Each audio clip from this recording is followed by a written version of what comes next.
你知道最贵的古董是什么吗？据说价值3.5亿美元的超级钻石竟是被诅咒的厄运钻石。中国6000万的瓷器只能排名第10。让我们来看世界上最昂贵的11件古董。第11，哈利加纳网纹花瓶。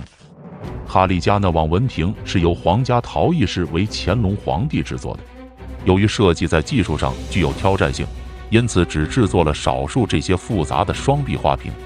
因该花瓶被一位名叫哈利加纳的人拥有过，所以它被命名为哈利加纳网纹花瓶。后来在1954年，该花瓶以56万美元拍出，按照当下的货币价值计算，大约为530万美元。据悉，此花瓶还被列为苏富比拍卖行在香港举行的2020年中国艺术品销售系列。这只花瓶最终以908万美元，约6375万元人民币的价格成功被拍卖。第10，英属圭亚那邮票。这枚邮票的故事要追溯到1856年，当时一位邮政局长和英属圭亚那的邮票用完了，他要求当地一家报纸打印一套应急邮票，以便将其保存下来。这个名为英属圭亚那一分洋红的邮票已被拍卖了4次。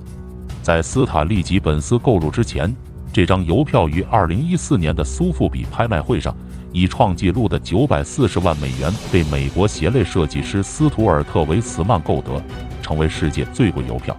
它的重量只有0.04克，但却以如此高的价格出售了，实在是我们普通人无法想象的。第9，飘发银币。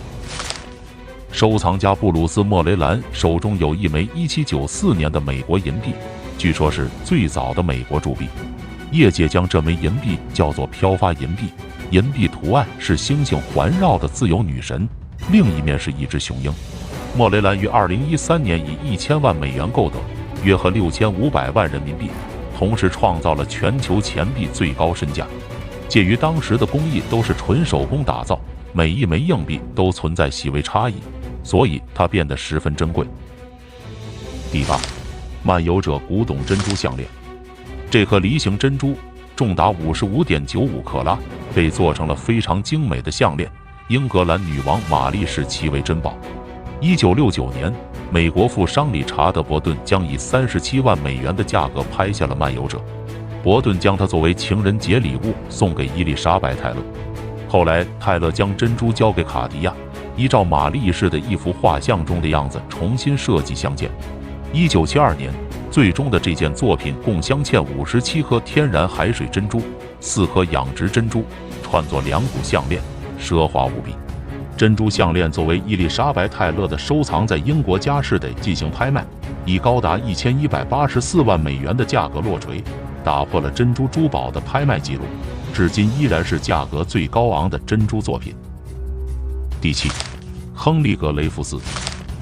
亨利格雷夫斯是世界名表品牌，被称为世界上最贵的表，属百达翡丽旗下品牌。1999年，售价1100万美金的亨利格雷夫斯超级复杂怀表，以拥有24项复杂功能创下世界纪录，在苏富比拍卖行成交。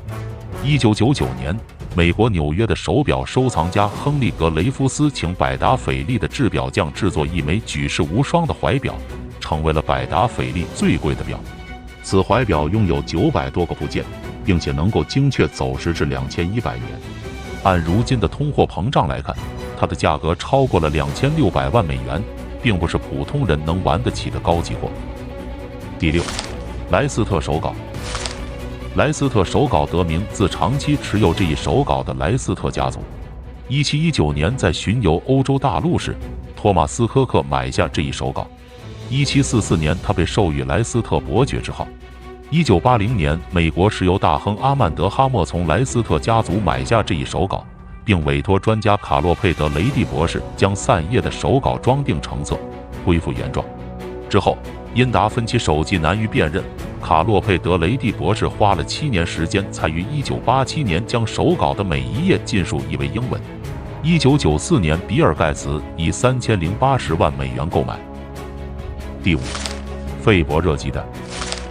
1885年，当时的沙皇亚历山大三世从费伯热预定了一个名为“鸡蛋”的复活节彩蛋，并附有他童年时代的线索。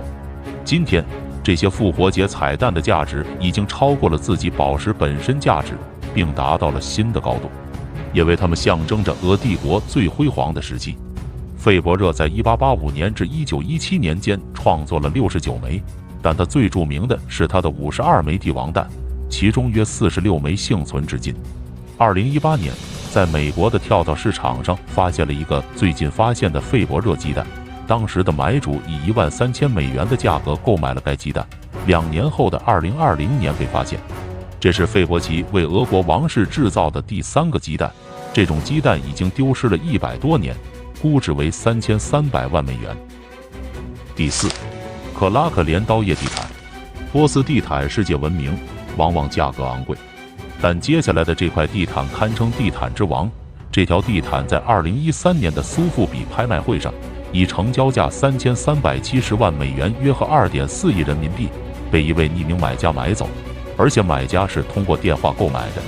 这条地毯原本的主人是美国的一位富翁，1926年他去世后，这条地毯被捐赠给了科科伦艺术馆，后几经辗转，最终在苏富比被拍卖。这条地毯约编织于1600至1650年间，尺寸宽1.9米，长2.7米，材质为纯羊毛。它昂贵的原因在于它经典且罕见的镰刀叶设计以及红色背景，而且历经300多年依然坦况良好，买家甚至可以铺在地上继续使用。第3，汝官窑瓷器。瓷器一度是中国的代名词，丝绸之路上最主要的交易商品之一。欧洲人初次见到中国瓷器，便被其洁白晶莹、精致温润的特质给征服了。说起汝官窑汝瓷，宋代是陶瓷艺术达到了一个巅峰的时代。宋代的汝官窑瓷器更像是达到一个让后世望尘莫及的艺术高峰。1940年，一只漂亮的汝官窑瓷器在香港苏富比拍卖行拍卖，20分钟的竞标战后，它被以$3760万的价格成交，但苏富比拍卖行没有透露竞拍者的身份。但可以肯定的是，这是一个非常富有的人。第2，1963年法拉利。尽管有很多昂贵的收藏车，但没有一辆像1963年法拉利 GTO 那样受欢迎，因为它的表现非常出色，可以超越同时代的车型。法拉利250 GTO 型跑车外形华丽，性能卓越，是全球顶级收藏家最渴望收藏的车型之一，曾在鼎盛时期垄断了世界运动汽车的冠军，所以在如今成为世界上最贵的法拉利。被称为法拉利之王的法拉利250 GTO 价值$5200万，相当于人民币3亿。它显然成为了全球顶级收藏家最渴望收藏的车型。这款经典车型的价值也随着时间而不断增加，目前已经达到了3.4亿元。第1，希望钻石。希望钻石又名厄运之星、海洋之心，据说钻石来自于古印度，没有相关记载，一切记录都是来自于希望钻石的厄运传说。据说希望钻石问世于印度边基伯纳河畔一座废弃的矿井里，有一位老人拾得，经过粗加工后，钻石重112.5克拉。老人去世后，儿子们为争夺这枚宝石而发生争执，最后部落的首领为解决争端，将其镶嵌在神像的前额，从此这枚蓝钻开启了它的厄运之旅。之后，钻石辗转了几任主人，拥有它的主人不是被车撞死，就是发了疯或者破产。于是，这颗巨大的钻石成为了厄运与诅咒的代名词。1958年11月7日，温斯顿将希望钻石捐给了华盛顿的史密森尼博物院。虽然它目前价值高达3.5亿美元，但这不是一般人可以拥有的。它究竟是诅咒还是平平无奇，我们也永远无法了解。